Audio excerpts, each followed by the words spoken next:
వేల రూపాయలు విలువ చేసే ఈ కంటెంట్ను కూడా ఉచితంగా ఈ ట్యాబుల్లోకి డౌన్లోడ్ చేసి ఈ కంటెంట్తో సహా ట్యాబులు ఇస్తా ఉన్నాం.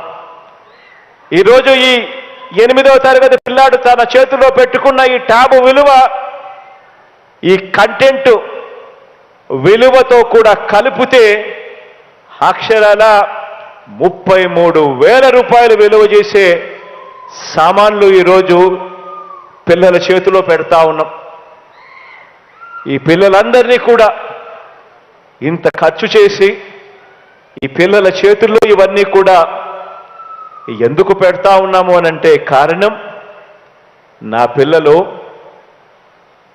దేశంలోనే కాదు ప్రపంచంలోనే నెంబర్ 1గా నిలబడాలి అని చెప్పి తలంపుతో వాళ్ళ మేనమామగా ఈ కార్యక్రమం చేస్తా ఉన్నాం.